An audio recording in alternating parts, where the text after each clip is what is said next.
The incredible story of the impossible Japanese code break. Code Purple. One man cracked Japan. Introduction. Late autumn of 1940. The office was piled high with sheets of seemingly meaningless symbols. William Friedman's head throbbed from the constant strain. He would soon be hospitalized with a nervous breakdown.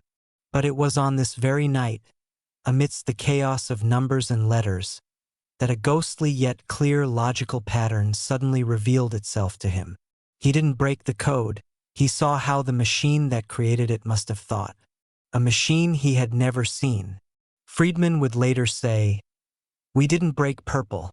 We reinvented it." The Japanese diplomatic code Purple was considered unbreakable, and its cracking became one of the greatest intellectual victories for the United States in World War II. Section 1.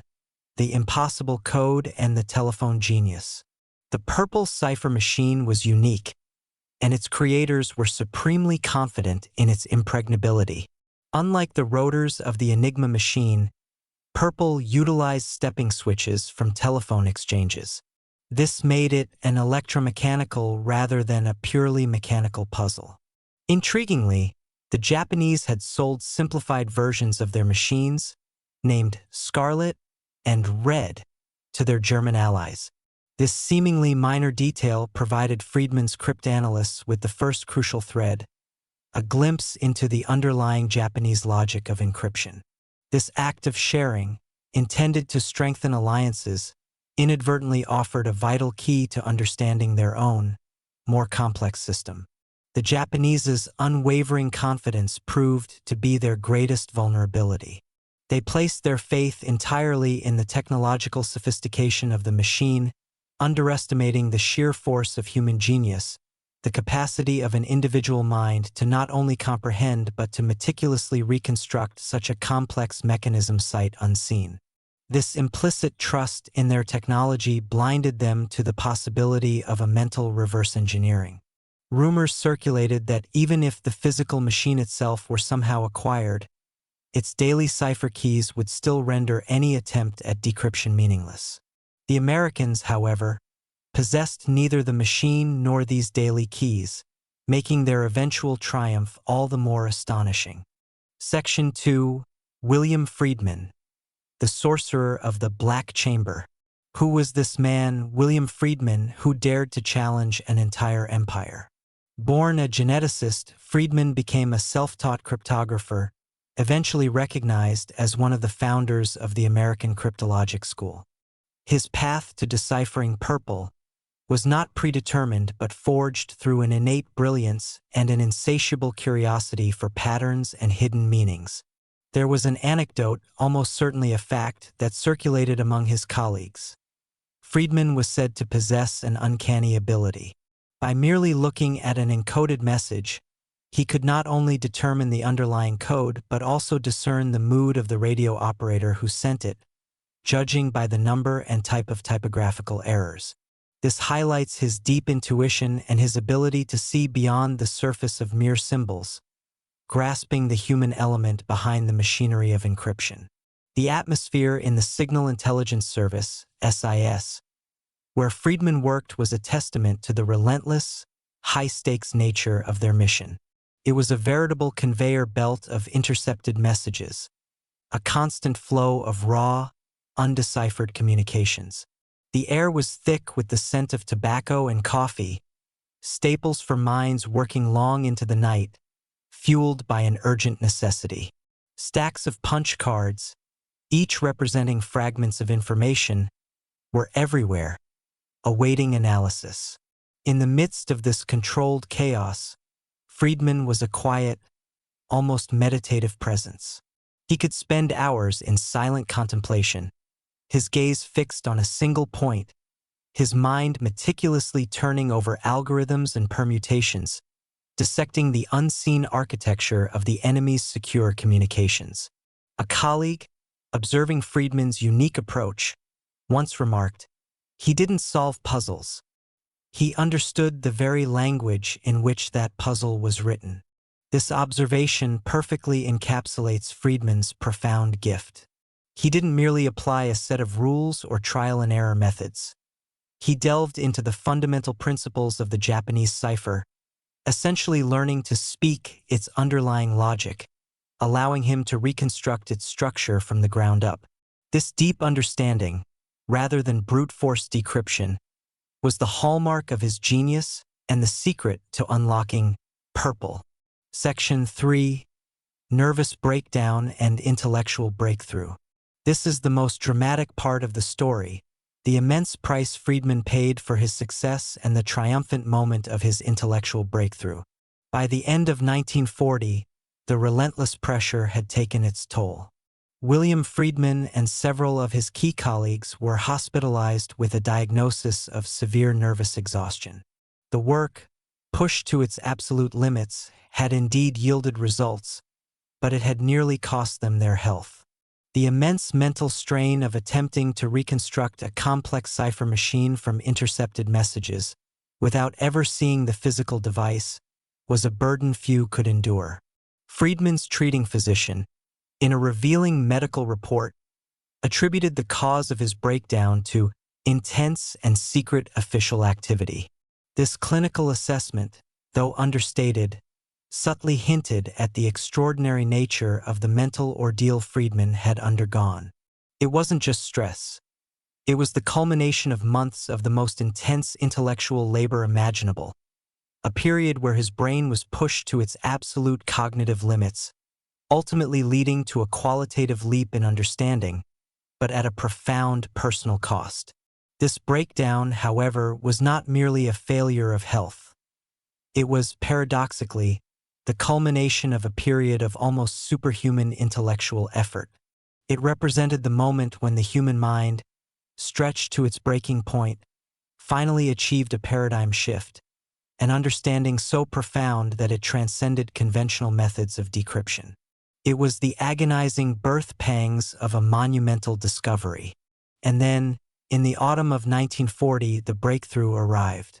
Under Friedman's brilliant leadership, his team constructed the first fully functional copy of the Purple machine. When this meticulously engineered replica was finally connected and activated, it began to do the unthinkable. It started printing intelligible, meaningful text from the previously undecipherable Japanese dispatches. This was the moment of triumph, the culmination of relentless effort and unparalleled intellectual vision. The impossible had been achieved, and the silence of the Japanese diplomatic communications was shattered. Section 4. Operation Magic.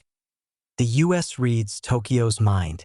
With the Purple Code now cracked, the results of Friedman's arduous work were immediately put into practice, transforming into one of the most potent intelligence weapons of the war. The entire decryption program was given the evocative code name Magic. All deciphered messages, teeming with invaluable insights into Japanese diplomatic and military intentions, were stamped with the highest classification, Top Secret Magic. This designation underscored not only the critical importance of the intelligence but also the clandestine, almost supernatural nature of being able to read the enemy's most private thoughts. To ensure the absolute secrecy of magic, extreme measures were implemented. Several entirely isolated rooms were constructed, their windows deliberately bricked up to prevent any visual intrusion or eavesdropping. Access to these highly secure chambers was restricted to only a handful of individuals, the elite few who were cleared to handle such profoundly sensitive information. This intense compartmentalization was vital to protect the source of the intelligence, ensuring that the Japanese remained utterly unaware their most secure communications were being read daily. The success of Magic also brought with it a lingering mystery, particularly concerning the attack on Pearl Harbor, which subsequently gave rise to a persistent conspiracy theory. While Magic had indeed intercepted numerous messages hinting at an impending war, there was a critical absence. Not a single word explicitly mentioned Hawaii as a target. This apparent gap in intelligence fueled the controversial theory that President Roosevelt deliberately allowed the attack to occur, thereby creating a casus belli for U.S. entry into the war. However, historians largely concur that this theory misinterprets the reality of the situation. The intelligence gathered by magic was voluminous and often fragmented. The sheer, overwhelming flow of information made it incredibly difficult to pinpoint a single, crucial telegram amidst a sea of diplomatic chatter, especially one that might have explicitly detailed the Pearl Harbor attack plan. The challenge was not a lack of information, but an abundance of it, making actionable intelligence incredibly difficult to extract and synthesize in real time. Secretary of War Henry Stimson famously summarized the impact of magic with a powerful analogy. Magic was like listening at the keyhole through which the fate of the world was being decided. This quote perfectly encapsulates the profound strategic advantage gained by the United States. Through Friedman's genius, America had gained an unprecedented window into the inner workings of the Japanese Empire, allowing them to anticipate moves, understand intentions, and ultimately gain a decisive upper hand in the unfolding global conflict. Section 5. Decisive victories born in the airwaves. The insights gleaned from magic were not merely theoretical advantages. They translated directly into concrete, decisive victories that dramatically altered the course of the war in the Pacific. One of the most pivotal examples was the Battle of Midway.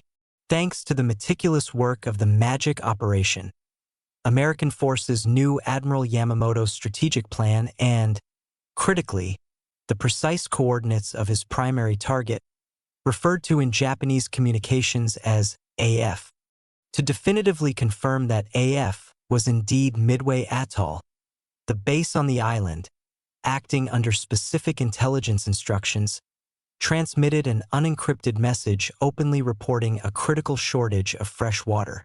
Shortly thereafter, an intercepted Japanese cipher confirmed the ruse. A decoded message reported that AF has water problems.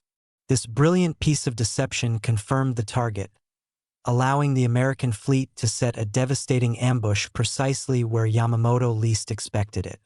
The resulting victory at Midway was a turning point in the Pacific War, severely crippling the Japanese fleet. Another monumental achievement of magic was the successful assassination of Admiral Isoroku Yamamoto, the mastermind behind the Pearl Harbor attack. A highly sensitive Japanese flight schedule detailing Yamamoto's inspection tour was intercepted and decrypted with minute-by-minute accuracy. Armed with this incredibly precise intelligence, Admiral Chester Nimitz, commander of the U.S. Pacific Fleet, issued a terse but resolute order to his air groups: order the air group to act insistently. This was more than just a military strike. It was a carefully orchestrated act of retribution for Pearl Harbor, delivered with surgical precision. On April 18, 1943, pilots from a squadron of Flying Tigers, meticulously checking their watches, arrived at the exact interception point. They knew not only where, but precisely when the Betty bomber carrying Admiral Yamamoto would appear. For the Japanese, Yamamoto's death was a catastrophic, seemingly random act of fate. They could not comprehend how their supreme commander's flight could have been so perfectly anticipated. For the Americans, however, it was the direct and flawless result of the magic operation's impeccable intelligence work, a testament to the power of deciphered communications in shaping the destiny of nations. Section 6. The Legacy of a Titan and the Shadow of Secrecy. After the war, William Friedman received the highest civilian honors the United States could bestow, a testament to his unparalleled contributions. Yet, despite these accolades, his monumental work remained largely shrouded in secrecy for decades. He and his equally brilliant wife, Elizabeth, who was also a formidable cryptographer in her own right, co-authored a foundational treatise on cryptology. This comprehensive work, brimming with insights and methodologies developed through their groundbreaking efforts, was immediately classified upon completion, reflecting the enduring sensitivity and strategic importance of their findings.